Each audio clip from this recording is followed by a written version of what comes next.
नमस्कार, स्वागत है आपका द न्यूज पर। मैं हूं आपके साथ शिप्रा सैनी। महाराष्ट्र से बड़ी खबर है। शरद पवार की पार्टी एनसीपी में जो टूट हुई है उस पर अब एमएनएस चीफ राज ठाकरे का बड़ा बयान सामने आया है। राज ठाकरे ने इस पूरे मामले को शरद पवार का एक पॉलिटिकल ड्रामा करार दिया है। उन्होंने शरद पवार को ही इसके लिए जिम्मेदार ठहरा दिया है। यानी ये बहुत बड़ा बयान है जिसका जिक्र बार बार हो रहा है कि क्या शरद पवार ही इस पूरे घटनाक्रम के मास्टरमाइंड हैं। ये सवाल लगातार बना हुआ है और अब इसको लेकर एमएनएस चीफ राज ठाकरे का बयान सामने आया है। राज ठाकरे ने ये कहा है कि ये शरद पवार का ही पॉलिटिकल ड्रामा है। उन्होंने मीडिया से इस पूरे मामले पर बातचीत की है और बातचीत में राज ठाकरे ने इस बात का जिक्र किया है कि शरद पवार ये कह रहे हैं अजीत पवार की बगावत के बाद कि उन्हें इस बात की कोई जानकारी नहीं थी, उन्हें नहीं पता था कि ऐसा हो रहा है या ऐसा भी हो सकता है, लेकिन ये सब पवार का पॉलिटिकल ड्रामा है। उन्होंने तमाम नाम गिनाए हैं, फिर चाहे वो प्रफुल्ल पटेल का नाम हो, छगन भुजबल, दिलीप वलसे पाटिल।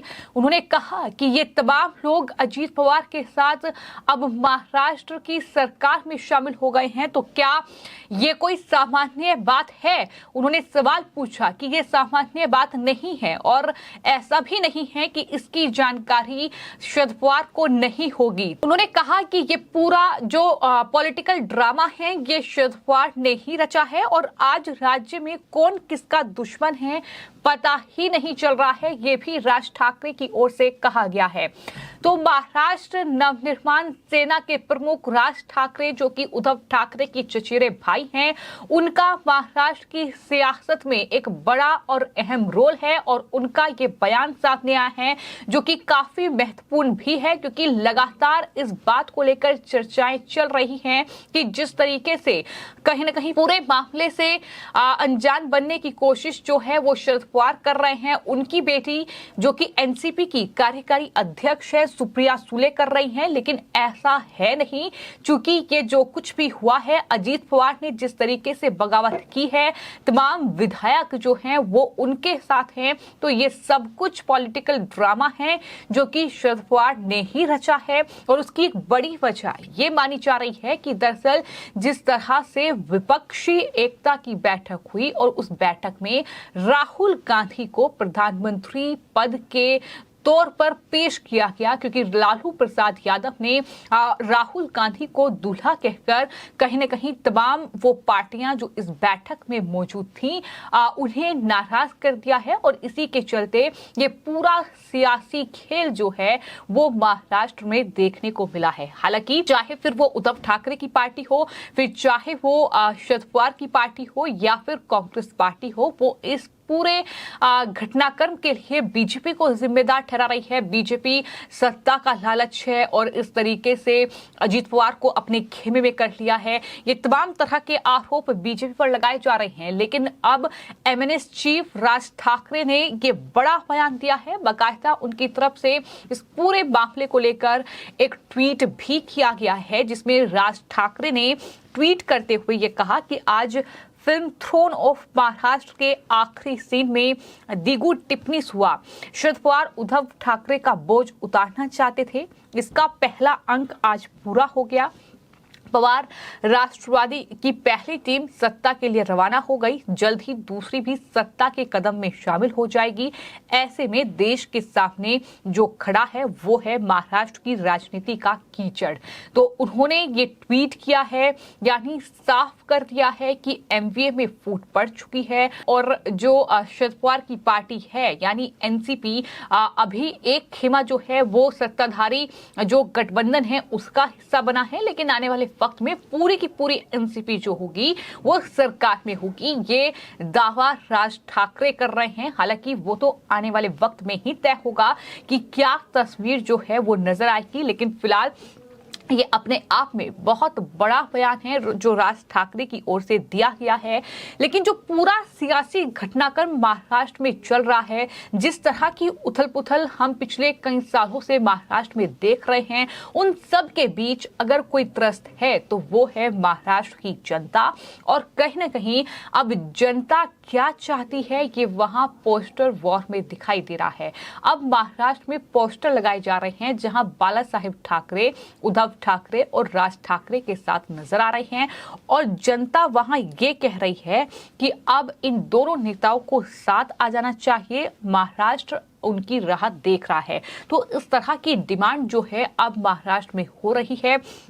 आपको ये बता दें कि जिस तरीके से शरद पवार के भतीजे अजीत पवार ने पार्टी से बगावत की है, उसके बाद अब मुंबई में ये पोस्टर दिखाई दिए हैं। और मुंबई के दाद में जो शिवसेना भवन के पास ये महाराष्ट्र नवनिर्माण सेना के नेता लक्ष्मण पाटिल ने ये पोस्टर लगाया है। इस पोस्टर में बाला साहेब ठाकरे, उद्धव ठाकरे और राज ठाकरे के कंधे पर हाथ रखे दिखाई दे रहे हैं इस पोस्टर में। और इस बैनर में ये कहा गया है कि महाराष्ट्र की राजनीति में बहुत ज्यादा गंदगी हो चुकी है, अब तो दोनों साथ में आ जाओ, पूरा महाराष्ट्र आपकी राह देख रहा है। यानी अब उम्मीद की किरण जो है वहां राज ठाकरे और उद्धव ठाकरे में देखी जा रही है कि अगर दोनों साथ आ जाएं तो शिव सैनिकों का मनोबल बढ़ जाए। तो इस तरह की तमाम चीजें जो हैं वो महाराष्ट्र में चल रही हैं। लेकिन कुल मिलाकर महाराष्ट्र की जनता इन सब चीजों के बीच त्रस्त है, चूंकि जिस तरीके से महाराष्ट्र में 2019 में विधानसभा चुनाव हुए, चुनावों के ठीक बाद कुछ इस तरह का पॉलिटिकल ड्रामा देखने को मिला था, जब अजीत पवार एक दिन के लिए ही सही, कुछ घंटों के लिए ही सही, वहां बीजेपी के साथ उन्होंने गठबंधन करके वो सत्ता पर काबिज हो गए। हालांकि उसके बाद उद्धव ठाकरे जिस तरीके से मुख्यमंत्री बने, एमवीए का गठन हुआ और उसके बाद शिंदे जो थे उन्होंने उद्धव ठाकरे की पार्टी शिवसेना से बगावत कर ली, बीजेपी के साथ वो सत्ता पर काबिज हो गए। और उसके बाद ये तीसरा मौका है जब इस तरीके का जो कहीं ना कहीं सियासी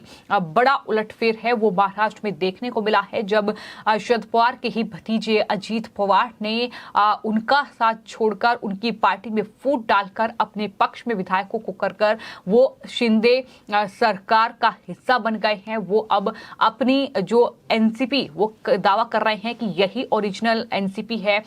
उसके साथ वो अब डिप्टी सीएम की शपथ उन्होंने ले ली है। तो ये तमाम चीजें देखने को महाराष्ट्र में मिल रही हैं। लेकिन इन सब के बीच बयानबाजी का दौर भी जारी है।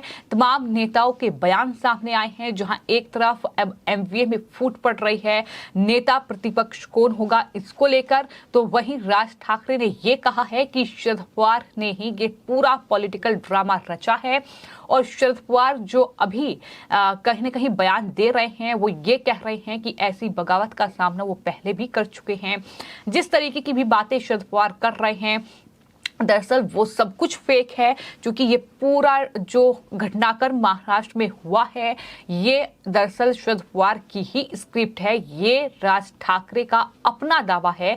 हालांकि उनके दावे में कितनी सच्चाई है ये आने वाले वक्त में देखना होगा, क्योंकि राज ठाकरे की ओर से एक और बड़ी बात कही गई है। उन्होंने ये कहा है कि एक जो हिस्सा है एनसीपी का वो फिलहाल सरकार के साथ है, लेकिन आने वाले वक्त में जो बाकी हिस्सा है, यानी जो बाकी विधायक बचे हुए हैं, सुप्रिया सुले, पूरी एनसीपी कह सकते हैं, वो पूरी एनसीपी जो है वो सत्ता में ही आ जाएगी, ये देखने को मिलेगा। यानी एनडीए के तरफ या फिर कह सकते हैं कि महाराष्ट्र में सत्ताधारी जो गठबंधन है उसकी तरफ एनसीपी जो है वो अब पूरी की पूरी आ जाएगी। ये राज ठाकरे का अपना बयान है, ये अपना दावा है।